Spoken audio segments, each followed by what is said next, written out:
चलो, तर हे लक्षात घ्या. मी तुम्हाला काय सांगितलं आता इथं की एरोबिक रेस्पिरेशन आणि एनएरोबिक मध्ये काय होते बघा. हे एरोबिक आणि एनएरोबिक. आता एरोबिक फक्त आपल्या शरीरामध्ये कसं होतंय. एरोबिक आपल्या शरीरामध्ये कसं होतंय.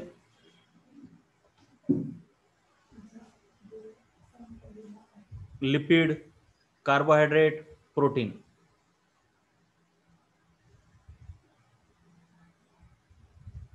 त्याचं fatty acid, glucose, amino acid, मग पुन्हा ऍसिटिल कोएन्झाइम मध्ये जातात. पण एनारोबिक मध्ये काय होतंय ग्लुकोजचं. आपल्या शरीरात काय होतंय ग्लुकोज पासून पायरुविक ऍसिड, पायरुविक ऍसिडचं फर्मेंटेशन झालं की लॅक्टिक ऍसिड, आणि मग हे इरिथ्रोसाइट्स सेलमध्ये व्हायला. आता हे एवढं कुटाणा करण्यापेक्षा पण नाही, तुम्हाला ह्याच पद्धतीमध्ये ठेवावं लागते, कारण तुम्हाला अशी फ्लो डायग्राम फिलअप करा म्हणून येते परीक्षेमध्ये. पण हे उगं सोपं आहे बघा. ग्लुकोजचं एनारोबिक मध्ये काय होतंय तर लयच सोपं आहे. पहिल्यांदा पायरुविक ऍसिड इथं काढतो. हा, ग्लुकोजचं एनारोबिक मध्ये काय होतंय बघा. हा बोल रे पिल्या. हा, आता ते काय करू रे बाबा मग मी. आता ते अवघड आहे बघ. पण कर की मग रिजॉईन. आता अवघड आहे बघ ते. आता थांब, आता मला शिकू दे. आता उद्या जॉईन कर. आता मी उद्या रिव्हिजन घेतो. ते एनेबल केलं की सर्वच जण येतात मग बाहेरचे.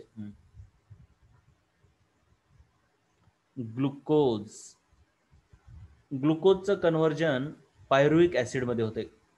कुठं? तिघात पण, सर्वच ऑर्गॅनिझम मध्ये. पायरुविक ऍसिडचं फर्मेंटेशन होते.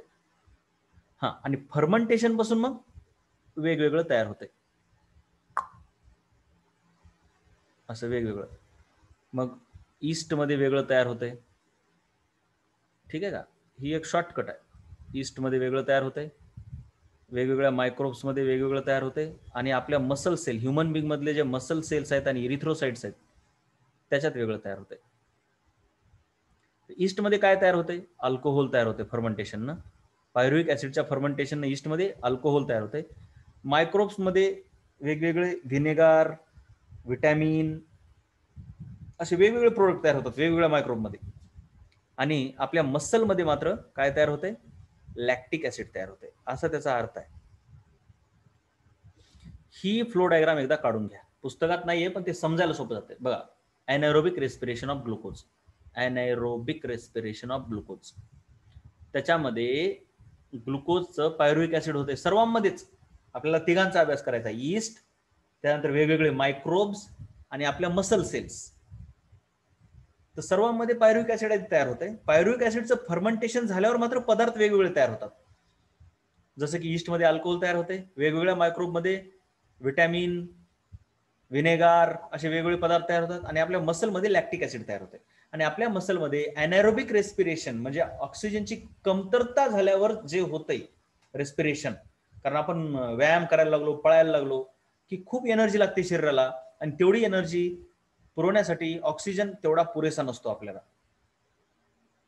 म्हणून काही ठिकाणी एनारोबिक रेस्पिरेशन होते, आणि ऑक्सिजनच्या बिना मदतीनंच काय होते, फटाफट आपल्याला एनर्जी भेटायला लागते. तर ते एनारोबिक रेस्पिरेशन आपल्या मसलमध्ये होते, आणि तिथं लॅक्टिक ऍसिड तयार होते, आणि म्हणून आपल्याला फटीग येते. फटीग म्हणजे पेटके उठतात, पाय दुखायला लागतात. So why it causes fatigue during exercise. तर तुम्ही सरळ लिहिणार की in exercise tremendous amount of energy is required, and that much amount of energy cannot be produced by aerobic respiration. Therefore, some cells perform anaerobic respiration inside our muscle. The product of anaerobic respiration is lactic acid, and therefore lactic acid causes fatigue. ठीक आहे. कळल्या का रे ह्या दोन diagram? एकदा सांगा बरं, ह्या दोन डायग्राम कळल्या का? येस और नो? बोला बरं, ह्या दोन डायग्राम कळल्या का?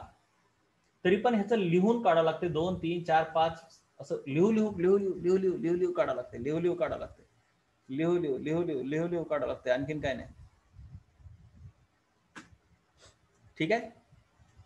बघा, विसरायचं नाही. आता ओव्हरव्ह्यू तुम्हाला दिलाय बघा बाळांनो. मी तुम्हाला जो दिला आतापर्यंत त्याला ओव्हरव्ह्यू म्हणतात, की बाबा आपल्या शरीरामध्ये oxygen aerobic sorry, respiration aerobic आणि अनएरोबिक अशा दोन पद्धतीनं होते. एरोबिक आणि अनएरोबिक अशा दोन पद्धतीनं होते. ठीक आहे ना. तर एरोबिक रेस्पिरेशन मध्ये ग्लुकोजचं काय होतंय आणि अनएरोबिक रेस्पिरेशनचं काय होतंय हे मी तुम्हाला सांगितलं. आता एरोबिक रेस्पिरेशन डिटेलमध्ये बघायचं आपल्याला. एरोबिक रेस्पिरेशन डिटेलमध्ये. आता ओव्हरव्ह्यू बघितला होता, आता डिटेलमध्ये नेमकं काय होतंय. आपण ओव्हरव्ह्यू मध्ये कसं बघितलं, ग्लुकोज असेल तर फॅटी ऍसिड असतील किंवा प्रोटीन असतील तर काय काय होतंय. ग्लुकोजचं स्पेशली काय होतंय, ग्लुकोजचं म्हणण्यापेक्षा कार्बोहायड्रेटचं बाळांनो. कार्बोहायड्रेट पासून ग्लुकोज होत असतो, ग्लुकोजचं ग्लायकोलायसिस होत असते आणि ग्लायकोलायसिस झालं की पायरुविक ऍसिड तयार होते. पायरुविक ऍसिड पासून ऍसिटिल कोएन्झाइम ए तयार होतो आणि ऍसिटिल कोएन्झाइम ए पासून मग क्रेब्स सायकलच्या अंडर गेल्यावर H2O CO2 तयार होते. हे झालं एकदम ओव्हरव्ह्यू. आता डिटेलमध्ये काय होते बघूया. डिटेल. तर पहिला टप्पा आहे एरोबिक रेस्पिरेशनचा, विसरू नका, ग्लायकोलायसिस आहे का नाही. आपल्याकडे काय काय आहे एरोबिक रेस्पिरेशन मध्ये. एक आहे ग्लायकोलायसिस, दुसरा आहे ट्राय कार्बोक्सिलिक ऍसिड सायकल आणि तिसरा आहे electron transfer chain ETC, sorry chain reaction. हा, तर ग्लायकोलायसिस मध्ये काय होते, एक ग्लुकोज मॉलिक्यूल पासून सायटोप्लाझम मध्ये होत असते ग्लायकोलायसिस, दोन पायरुविक ऍसिड तयार होतात. दोन पायरुविक ऍसिडचे मॉलिक्युल्स तयार होतात.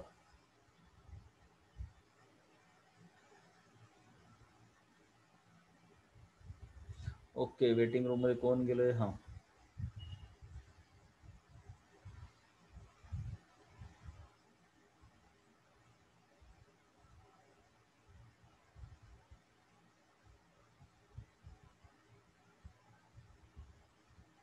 वेटिंग रूम मध्ये कोण गेले रे बाबा. Participants enable lock meeting, enable waiting room, place on अलो पार्टिसिपंट.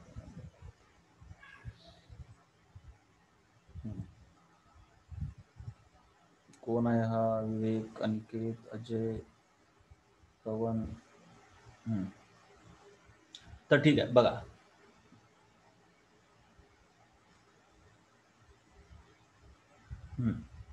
पायरुविक ऍसिड तयार होते. पायरुविक ऍसिड सोबत दोन ATP चे मॉलिक्यूल तयार होतात. हे अति कामाचं आहे आपल्या शरीरामध्ये. जे ॲडिनोसिन ट्रायफॉस्फेट ATP, त्याचा लॉंग फॉर्म नंतर आहे डिटेलमध्ये असतो, त्याच्यापासून खरी आपल्याला एनर्जी भेटते. आपल्याला एनर्जी भेटते म्हणजेच ही ATP पासून भेटते.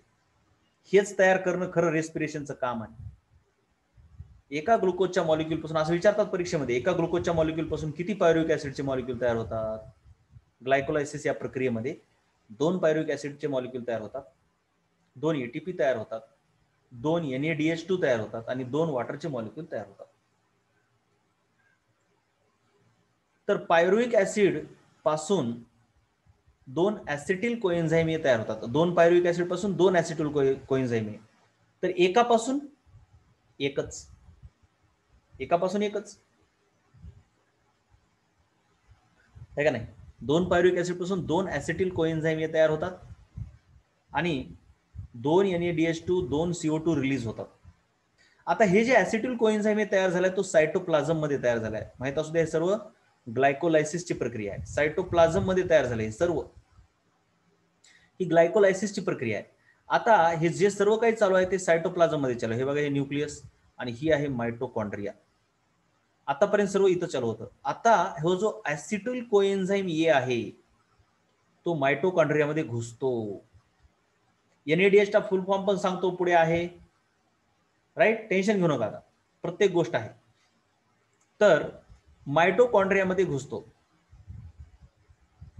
मायटोकॉन्ड्रियामध्ये घुसला की त्याचं कन्व्हर्जन कशात होतंय, तर ह्या वस्तूंमध्ये होतंय. प्रत्येक गोष्ट सांगतो. मायटोकॉन्ड्रियामध्ये त्याच्यावरती ट्राय कार्बोक्सिलिक ऍसिड सायकल काम करते.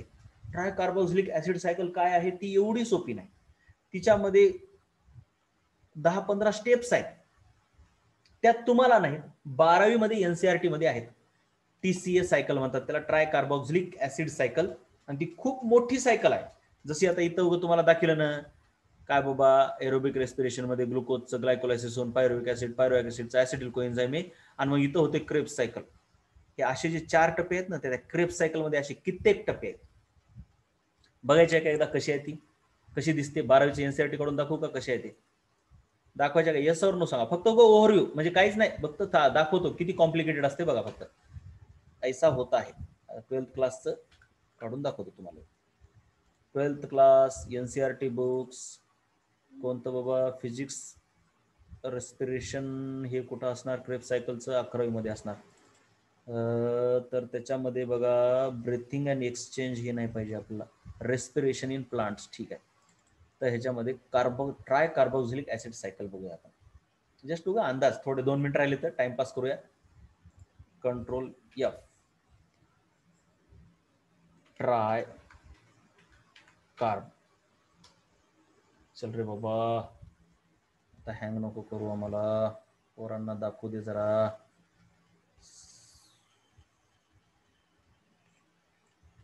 Try carboxylic acid cycle. Yes, ही बघा आता ट्राय कार्बोक्सिलिक ऍसिड सायकल ये रही. टाडा टाडा. कशी दिसते? दिसते कशी बघा. ऍसिटिल कोएन्झाइम आहे का नाही? बघा काय काय झालं होतं. एक ओव्हरव्ह्यू आहे का नाही, तुम्हाला थोडासा झटका. बरोबर आहे का नाही? ग्लुकोज पासून तुम्हाला काय सांगितलं होतं? चल की रे बाबा. हा, इथं ग्लुकोज होता, ग्लुकोजचं पायरुविक ऍसिड मध्ये कन्व्हर्जन झालं, आणि पायरुविक ऍसिडचं ऍसिटिल कोएन्झाइम ए मध्ये कन्व्हर्जन झालं. आणि ऍसिटिल कोएन्झाइम एला असं काय लिहिलं होतं आपण उगं पुढे? TCA cycle operates. Try carboxylic acid cycle operates, आणि मग H2O CO2 बाहेर पडते, एवढंच लिहितं. तर ती TCA सायकल हे बघा एवढी मोठी आहे अशी.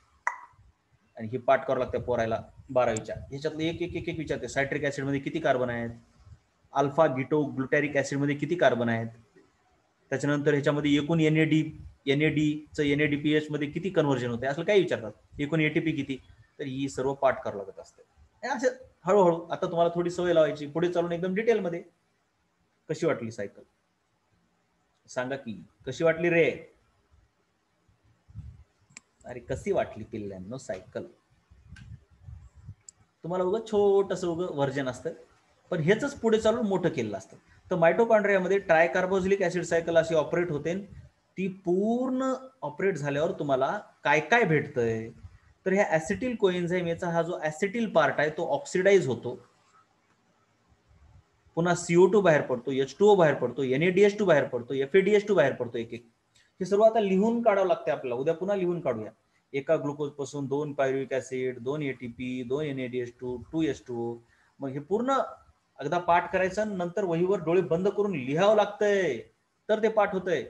मग दोन ऍसिटिल कोएन्झाइम हे तयार होतात, हे दोघं बाहेर पडतात, ह्यांचं काही पुढे काम नाही.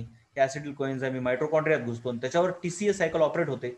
आणि काय काय बाहेर पडतंय? 2 ऍसिटिल कोएन्झाइम पासून त्याचा ऍसिटिल पार्ट ऑक्सिडाइज होतो, CO2 बाहेर पडतो, H2O बाहेर पडतो, NADH2 आणि FADH2 बाहेर पडतो. असं आहे. आणि मग शेवटी त्याच्यावरती इलेक्ट्रॉन ट्रान्सफर चेन होते. हे पुन्हा बघायचं उद्या आणखी. इलेक्ट्रॉन ट्रान्सफर चेन मध्ये काय होतंय? हे जे NADH2 FADH2 तयार झालते ना वर, NADH2 पासून 3 ATP मॉलिक्यूल भेटते, FADH2 पासून प्रत्येकाच्या 2 ATP मॉलिक्यूल भेटते. सो ओव्हरऑल आपल्याला एकूण 36 ATP चे मॉलिक्यूल भेटतात. 36 ATP चे मॉलिक्यूल भेटतात. ठीक आहे. Okay, bye bye. चलिए बाय बाय.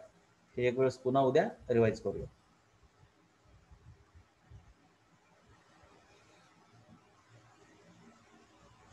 ठीक आहे.